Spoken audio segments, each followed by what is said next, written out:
Hello, everyone. I'm Hart with Brownfield Ag News. We're talking carbon and soil health today with two experts from Cargill. We have Clay Edwards, a sustainability program lead, and Anna Teeter, a conservation agronomist. Thank you both for joining us for this conversation today. And to kick things off, tell us a little bit about yourself and your role with Cargill. And we'll start with Clay. Yeah, thanks, Carah, and glad to be here today. And Clay Edwards, Sustainability Program Lead. I was born on a farm and ranch in South Dakota, and now I currently live with my family on her family farm in Central Illinois, and just super passionate about agriculture and working with farmer customers, and happy to be a part of educating them on soil health and these emerging environmental outcome markets. How about you, Anna? Yeah, so I'm Anna Teeter. I'm a conservation agronomist with Cargill. I currently cover North Dakota, South Dakota, Minnesota, Wisconsin. So the Great White North, as we like to call it. And I spend a lot of time working with producers trying to figure out what conservation practices make the most sense on their farm, because conservation is really about how do you individually approach soil health goals and what makes the most sense for each operation. And so I'm really excited to be here today. So let's talk a little bit more about carbon here. Why should farmers be bullish about carbon? And maybe Clay, you can dive into that a little deeper. Yeah, I love to talk about the bullishness of this emerging market. And of course, I'm a rodeo guy, and who doesn't want to be a bull rider at some point, right? To me, this is really an opportunity to dig your spurs into it, right? Hang on for what this could be, and it's kind of the exciting piece of it. And really, what I like to say is we're on about year 2 of the next 100 in agriculture. And so all the farmers now that are leaning in and learning about this space really get to be a part of the infancy stages of this. They can say, hey, I was there at the beginning. And so really the opportunity is connecting soil health practices to monetization and bringing this emerging market to life. That's really a great thing to happen. Farmers are getting compensated, and there's value for something that there never has been before, and now it's getting recognized. And so we really are proud to be able to connect this market all the way from the farmer to the demand customer. And farmers, we just want to educate you and make the choice of if now is the right opportunity for you to lean in and see if it's the right fit for your farm. So Anna, let's talk a little deeper about regenerative ag practices, what they do for the soil. Maybe you can also get a little visual with this as well. Absolutely. Soil health practices are really about making your soils more resilient for the future. As we all know, whether you're experiencing 20 inches of snow right now and expect all of that to melt off, or if you are looking at record droughts, all of these things can impact how resilient your farm is. And, here at Cargill, we're really passionate about making sure that we can continue to do business with you going into the future. We're a 157-year-old business. We want to continue to be in operation for another 157 years. And so what that means is we have a focus of soil health. And if you don't mind, I'd love to show you an example of what soil health can do for your soil and what kind of practices that looks like on farm. So in this demonstration, we're going to be focusing on a slake demo. What this does is focus on the ability of your soil to have strong soil aggregation. Soil aggregation is incredibly important when it comes to your soil staying on your farm and actually being able to do the job that it's there to do, which is grow your crops. This is also a demonstration that you can do on your own farm, which I think is probably the most exciting thing. You can challenge yourself to see what your soil health is on farm. So we have a couple of different soils here in front of us. The soil on the right is a conventionally tilled and disked soil in a corn bean rotation. The soil on the left is from the same field. It comes from the field edge. Meaning we're sharing the exact same soil types. And then the soil in the middle is a cover crop and no-till corn and soy rotation. So we're comparing the same soil types, but we are also able to look at what practices have different impacts. So as we talk about the different soils, I want you to focus on the quality of the conventional tilled soil. You can see it's really platy. It doesn't have a lot of structure. It's very compacted. And so when we put this into the water, you're going to see what a lack of soil aggregation has on your soil. And you notice when I drop it in immediately, that soil starts to fall apart and actually show that there isn't a lot of aggregation to your soil. Next, we'll do the cover crop and no-till soils. Again, same soil type, just adjacent fields from one another. You can see there's a lot of living roots, how much darker that soil is, and how much more structure there is in this soil. Again, I drop it into the water, and you can see that there isn't the same reaction when you initially drop it in the water. When we take the field edge soil, you can see that there's a lot of roots, a lot of structure. It's very granular. And when you put it into the water, even though it's 10 feet apart from the soil on the right, it doesn't have the same reaction as the soil on the right, the conventionally tilled soil has. The impact is pretty dramatic, as you can see here. The conventional soil is falling apart immediately. What that means is your soil is washing away when you get immense rainfalls or wind erosion, and that's dollars being blown away or washed away out of your fields. Your soil is the most valuable asset that you have on your farm. Now we have the field edge where we can compare these, and while that's great, you know, field edge and edge of field practices are fantastic, we're not growing a crop there. And so what I'm showing here is that you can see in a no-till and cover crop system, you can grow crops and still have that wonderful impact of soil aggregation on your farm. The soil aggregation comes from biological glues from the different roots from the cover crop, from not disturbing and destroying those soil aggregates from tillage.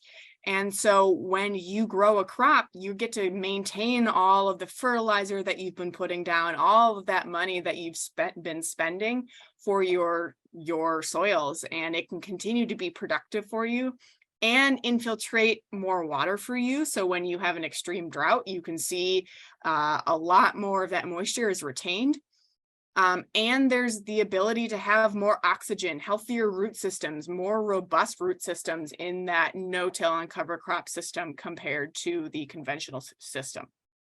What I will say is that there is definitely a transition period from the conventionally tilled system to the no-till and cover crop system. And so it does take a couple of years for that soil to transform itself and come back to what we see in front of us in the middle column.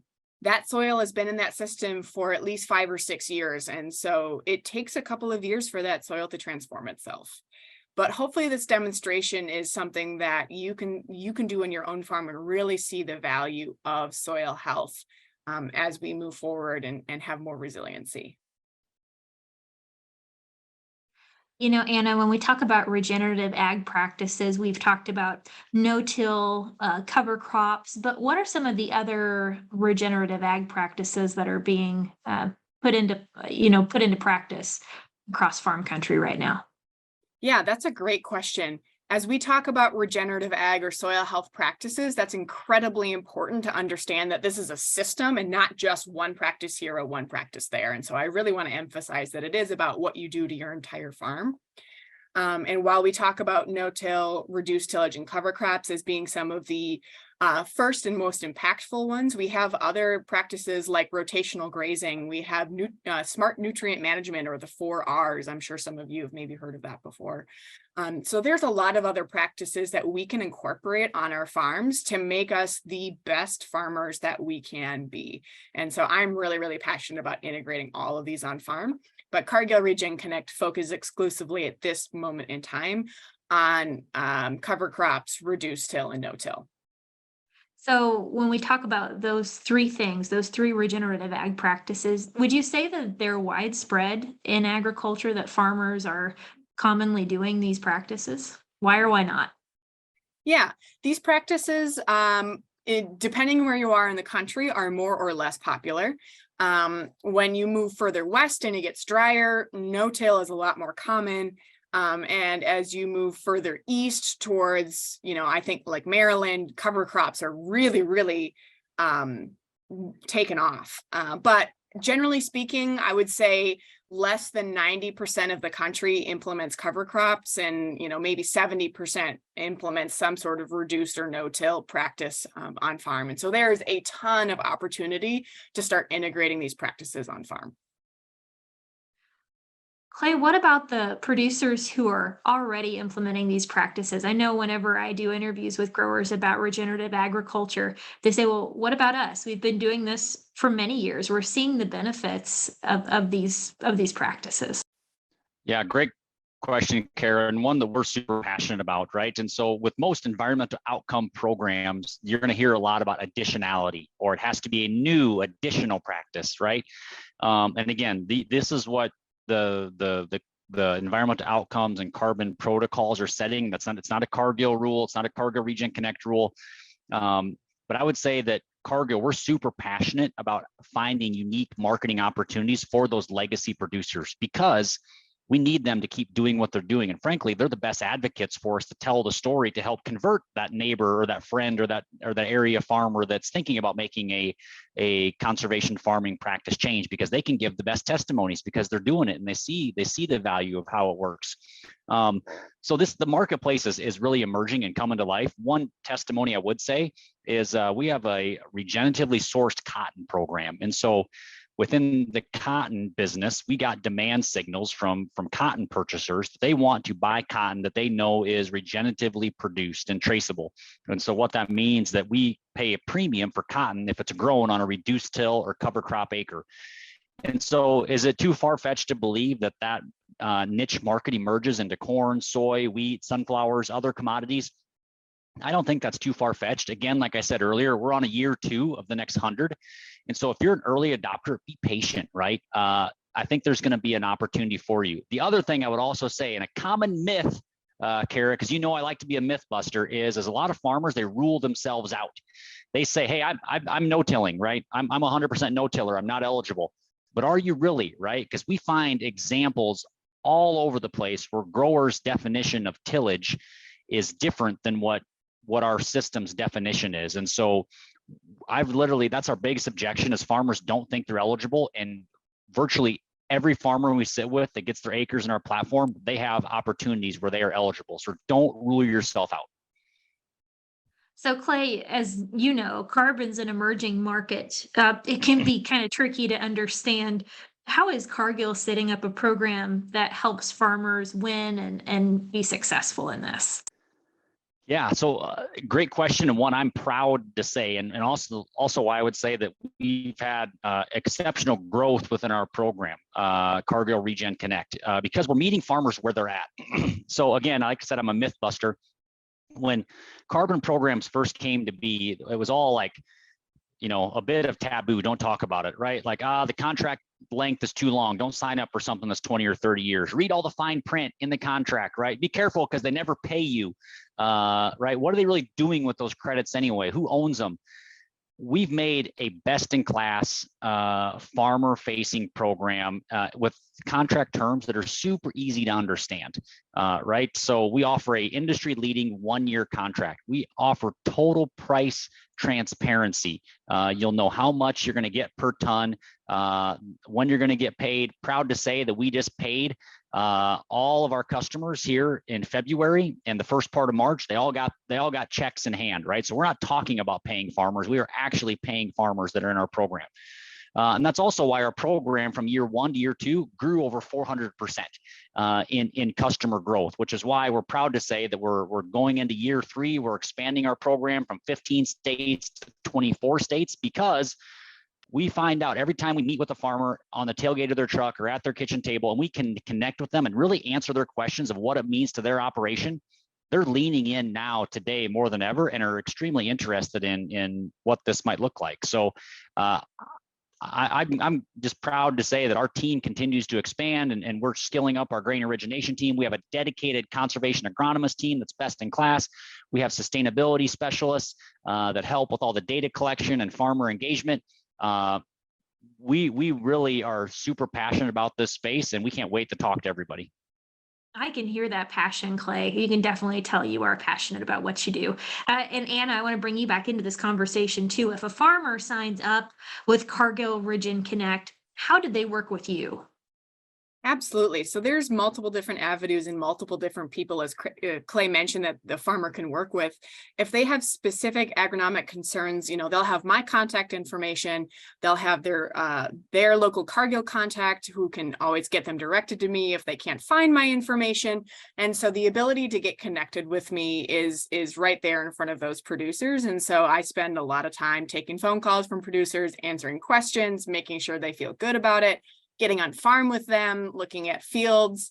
The other thing we offer is a lot of really great resources and advice from our agronomy team, sharing our experiences in newsletters and field days.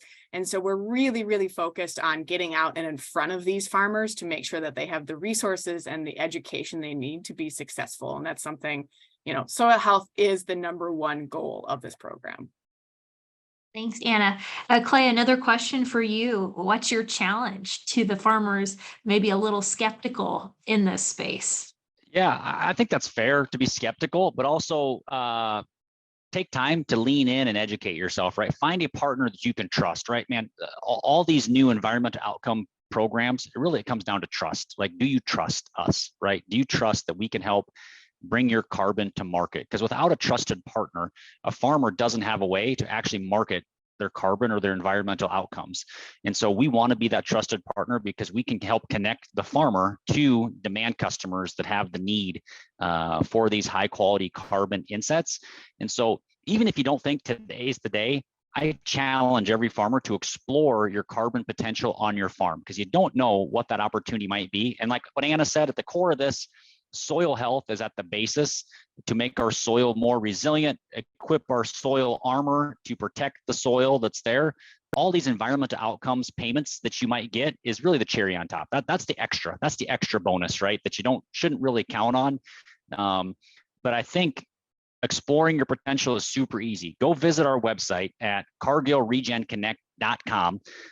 Create an account, log in. Within the matter of minutes, you can explore what your carbon potential is on your farm very, very easily. That's my one challenge is don't rule yourself out and go explore your potential. Thank you both for joining us today. Are there any parting thoughts that you would leave with those who've tuned in? And Clay, we ended so strong there, but I also wanted to give Anna an opportunity if she had anything else to say. And Clay, if you want to come back at the end and wrap up, that would be great. Yeah, I'm happy to jump in here and just share that there's always opportunity to make improvements on farm. Farmers are some of the most innovative and progressive thinking people that I know. And so we can continue to make this journey towards soil health. And Cargill Regen Connect is one of the ways that we can do that. And I'm really, really excited about the future. So I echo Clay in challenging you to figure out what this means for your farm. Yeah, and I just build on that is, to me, I really want to focus on trust, right, and establishing farmer trust. And Anna and I, we work for Cargill, and we're out here trying to promote Cargill Regen Connect and soil health, and this is our deal.